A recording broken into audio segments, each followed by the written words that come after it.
नमस्कार मंडळी.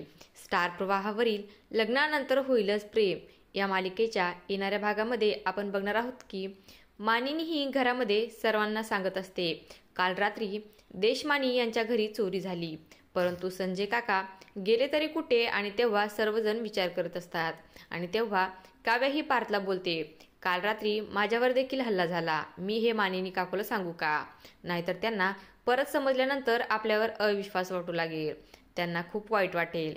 त्यावेळेस पार्थ तिला उत्तर देतो, परंतु हे सर्व लपवण्याच्या अगोदर तुला समजायला हवं होतं. आणि त्यानंतर काव्या काहीच उत्तर देत नाही. त्यानंतर आपण पाहतो नंदिनी ही रम्याला बोलत असते, आज सकाळी काय झालं हे माहिती आहे का तुला. सहसा हा मेकअप करत बसला होता आणि कासव हे गाडीमध्ये बसून निघून गेले.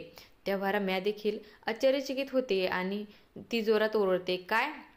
आणि तेव्हा नंदिनी तिला सांगते, मी सहज काव्याला बाय करण्यासाठी खिडकी उघडली तर मी पाहिले पार्थ आणि काव्या हे कारमध्ये बसून दोघेही एकत्र निघून गेले. आणि त्यावेळेस रम्याला मात्र काव्या आणि पार्थचा दोघांचाही अतिशय राग येऊ लागतो. नंदिनी मात्र अतिशय आनंदित झालेली असते. आता पुढे येणाऱ्या भागामध्ये नंदिनी कशा प्रकारे पार्थ आणि काव्याला एकत्र आणणार हे पाहणं अतिशय रंजक ठरणार आहे. अशाच मालिकांच्या नवनवीन अपडेट्स पाहण्यासाठी आपल्या चॅनलला सबस्क्राईब करा आणि व्हिडिओ आवडला असेल तर लाईक आणि शेअर करायला विसरू नका. धन्यवाद.